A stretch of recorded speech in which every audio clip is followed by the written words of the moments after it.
Hey, what's up, everybody? Welcome back or welcome to the podcast. If I sound a little bit different, it's because I'm getting over being sick the past couple days. Luckily, I'm over feeling like absolute garbage, but there's still some lingering symptoms that I'm just still working through. I had a different plan for this month's episode, but life really kind of happened this month, but more so in the last week and a half, because I've been working on it throughout the month, but it's not completely finished, and I didn't want to not supply anything this month, so I figured I would just come on and give you a little update about why life has been hard for me this month. The past week, if I'm being honest, has been the roughest, but the whole month kind of really kicked me. Because at the beginning of the month, it started out as a fit of depression, all caused by or spearheaded by a song from Hazbin Hotel. If you haven't heard of that show, it's a musical cartoon that's on Amazon Prime, and it's basically about the Princess of Hell, and she's trying to save sinners and get them into heaven. It's a great show. I highly recommend it. I know that sounds weird considering I just said that one of the songs gutted me. I think there's only like 8 episodes for season 1, and according to my husband, I think we're either hearing about season 2 or getting season 2 later on this year. I can't remember which one. So one of the songs in the episode really hit me in the feels, and so it started a depressive episode for me for about a week. And then I was just in a bit of a funk, and I was just really lacking motivation to do anything, let alone work on the podcast like I knew I needed to. And then we also ended up having to deal with our housing situation, because we're currently living in an apartment and our lease is up at the end of this month. So we had to figure out if we were wanting to stay, and if we were wanting to stay, how long we were going to stay. And if we were going to stay for a year, then our rent would be the same. But if we only wanted to stay 6 months, then they would raise our rent. And that just put me in a horrible mood. So then we had to figure out if we wanted to move. And if we wanted to move, would it be to a different apartment, which I originally didn't want to do because I hate living in an apartment.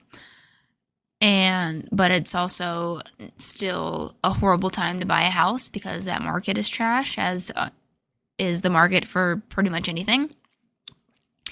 So my husband ended up finding a different apartment that would give us more room, and it's in a different state, and it was going to be about the same that we were going to be paying here for a 1-bedroom, so at least we get another bedroom for the same price. So I had to figure out, we had to figure out that, and after talking about it some more, I finally agreed that we can move. And so we had to go through that whole process of application fees, administration fees, deposits, and just apartments irritate me to the deepest parts of my soul, because I just think there's so many unnecessary costs of living in an apartment, and I hate it. I hate it so much. I say that like I've done it for so long. I've literally only done it twice, but twice is enough for me. Actually, once is enough for me to know that I hate something. So it wasn't what I wanted, but it was still the better decision than what was gonna leave us with, because I hate living in the current apartment that we're at. So I was like, okay, maybe it is the better idea to kind of leave it. So we were figuring all that out, getting the move figured out, when we were going to move, when we were moving in, who was going to help us, and all that stuff. And then They weren't going to let us have one of the dogs that we have based on his breed, and I wasn't just going to get rid of my dog. So we had to figure out how we were going to keep the dogs, and we had to get them registered as emotional support animals, which they kind of are. So that whole fiasco ended up happening. And then on top of it, last week we were coming home from work, and my car, which was our main source of transportation, decided it was just not going to work anymore. And it halfway home up this giant hill of ours that we have to go up every day, it just decided to crap out and not run. So then we had to get a tow, and then we had to figure out what we were going to do because my husband's car was also not working at the time. So we had to figure out whose car we were fixing, what was going to happen, and anything like that. So my husband, being the absolute champ that he is, he spent 2 days working on his car, getting it up and running, and getting all the necessary paperwork in place so that way he can drive it around, and a whole bunch of headache stuff. And on top of that, I got sick. So I wasn't very helpful with getting the car running because I just felt like absolute garbage, and I wanted to lay down and do absolutely nothing because I had no energy to do anything. I tried to work on the podcast, but I couldn't do it. I had brain fog, and it just wasn't a good time. That's what I've been dealing with, and why I wasn't able to get the original plan for this month's episode done. I still do want to keep working on that, so maybe it'll just end up being next month's episode. But the other day, I'd seen a post on Instagram that I really liked, and so I figured I would just talk about that for this little bit that we're together, just because it's been on my mind ever since I saw it, and it kind of makes a lot of sense with a lot of things that have been happening recently. And the post said, be grateful for closed doors, bad vibes, and stuff that falls apart. It's divine protection from people, places, and things no longer in alignment with your soul. So when I originally saw that post, it made me think about a promotion that I was up for about 6 months ago that I didn't get. And with this promotion, a lot of people that were not really involved in the promotion, but were like the team that I would have been in charge of, the person that I would have been running the department with, and like a bunch of other factors, I guess you can say. With the promotion, a lot of people wanted me to get it. I thought I was one of the best choices for it. Actually, I thought I was the best choice for it, let's be honest here. And I didn't end up getting it. It went to somebody else. And at the time, and for a while after not getting it, yeah, I was bitter, because a lot of people are bitter when things don't go their way, especially when they think they're the best choice for it. But the longer and the more time I had between the decision and where I'm at now, I was kind of like, okay, like I'm kind of glad now that I didn't get that position, just because of a lot of other things that ended up happening with the company, and just things that I started doing personally that just made it, I guess, okay that I didn't get it, or made me realize that not getting that position wasn't the end of the world, because it allowed me to be able to leave the current position that I was in at the time when I applied for the position to a different department within the company. And it was less stressful. It was less things I had to worry about. It was very much, I'm able to come into work, put my head down, do the work that I need to do, and then go home and get paid. That's basically, once I didn't get that position, I was like, this is what I want to do, and what department can I go into that will let me do this? So I got the position. It's a extremely less stressful position for me to worry about. And it allowed me the mental break that I needed from my previous department, because the management was horrible and it wasn't fun anymore. So I just needed a change of scenery, change of pace, change of everything. So this current position that I'm in allows me the mental break that I needed. It also allows me the time and energy to start working on this podcast, because I've been thinking about starting this podcast for 2.5 years. And with that position change, it kind of allowed me the time and space to start putting work into this and doing this and challenging myself in a way that I'd never been challenged before, and allows for creativity that I don't really tap into a lot. So in that sense, it was, yes, one door closed, but another one opened, and not in the same capacity as like financially or work-wise, but definitely something that would make me a lot happier with what I wanted to spend my time and energy with. So that was one of the things that post reminded me of. And as still being with that same company, I thought about it a little bit more, and I was like, I'm really glad I didn't get that position, because I felt like I would have ended up being stuck at that company.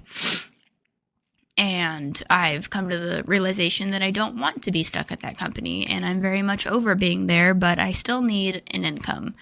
So it's a very much means to an end as of right now, but it pays the bills. It keeps a roof over our heads. It keeps food in our stomach.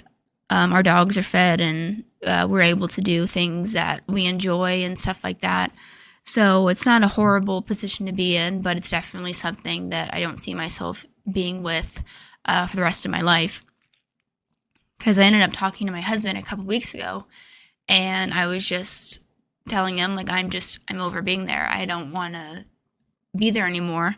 And he was like, okay, well, do you want to start looking for another job? And I was like, I mean, maybe, but I also don't know what I want to do for another job. So I just know that this particular job doesn't serve me in the way that I want it to anymore, but I know it's just something that kind of needs to still be there as a way to just keep the money coming in. So with this move, I told him, I think it was last night, that I'm thinking about maybe looking for a different job once we're in that other state that we're going to be moving to. That way it's just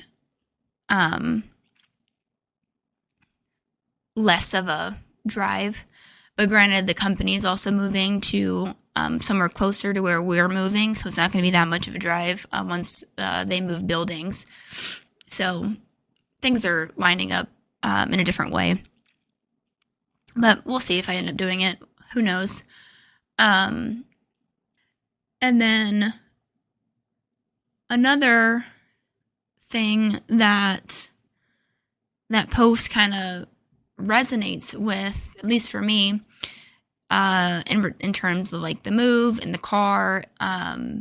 With the move, I've always hated this apartment that we live in. It's too small, it's overpriced, and just there's a lot of things wrong with it, and I don't like the management of the complex, and I just don't like it. I hated it. I've hated it almost since the moment I moved into it.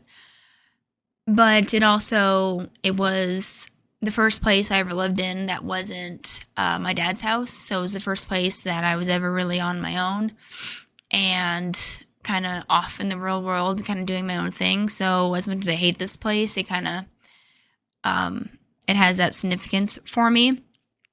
But with the move, we're going to be able to go to a bigger apartment for roughly the same amount of money and be in a different state, in the state that we originally wanted to be in.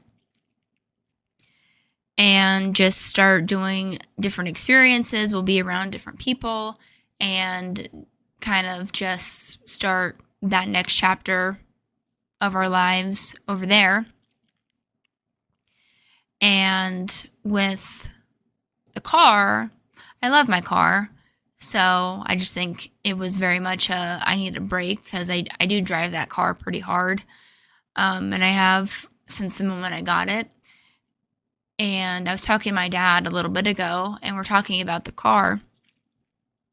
And I was telling him that the day that we're supposed to move is the 10-year anniversary of when I first got my car. And I joked that it couldn't just stick it through for like 2 more weeks so we can get through this 10-year anniversary and have it run instead of crapping out on me. And he laughed, but I was like, yeah, I think that was my car's way of telling me that it needed a break, which it does. So it'll get its very well-deserved break. And also something that was really funny, or that I noticed, was when my car broke down, we were on the side of the highway. So my husband said, call up your friend, see if she can come pick you up, because he didn't want me sitting on the side of the highway. And he was like, I will wait for the tow. You need to go home. And I was like, okay. So my friend came, picked me up, took me home. And as we were driving home, I looked up and I saw this license plate that had 777 on it. Granted, it had a bunch of other stuff on it, but the thing that stood out to me was 777. And for those of you that don't know, when you see a number that's repeated 3 to 4 times in a row, those are called angel numbers. And so that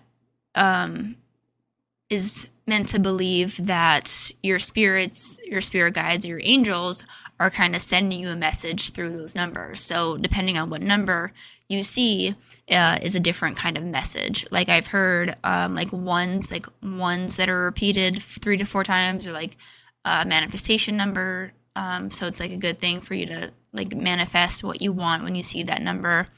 4s and 8s are like for protection. So like when you see 4s and 8s, that means your angels are protecting you in some aspects. So I saw 7s, and I ended up texting a couple of people that kind of what was happening.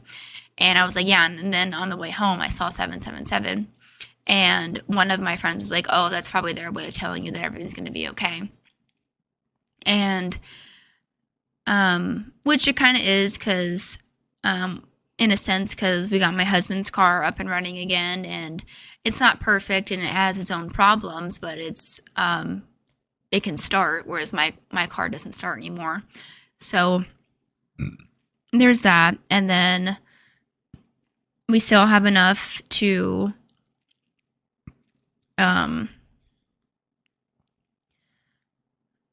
we still have enough funds to support the move, and we have a solid support system with everything that's been going on the past week. So it may not have been the prettiest way of getting it all done, but it was definitely still something we were able to handle and kind of get through.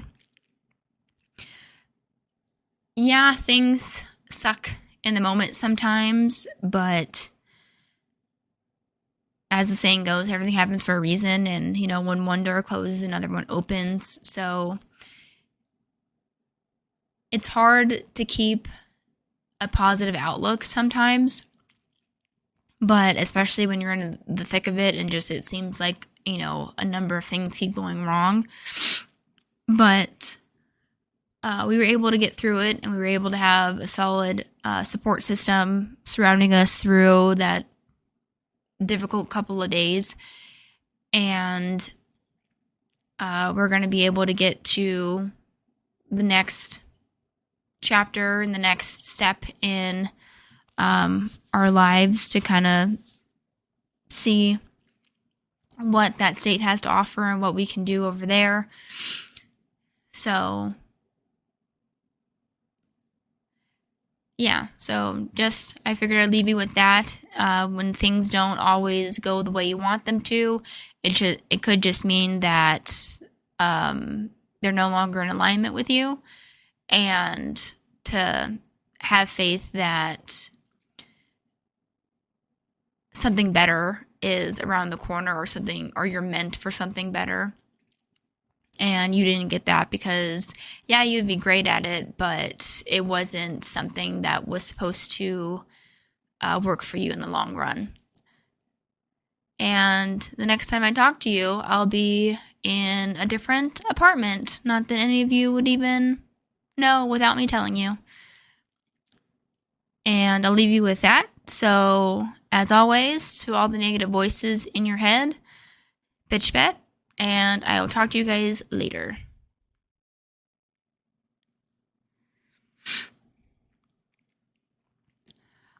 What's up, everybody? Welcome back, or welcome to the podcast. I had a completely different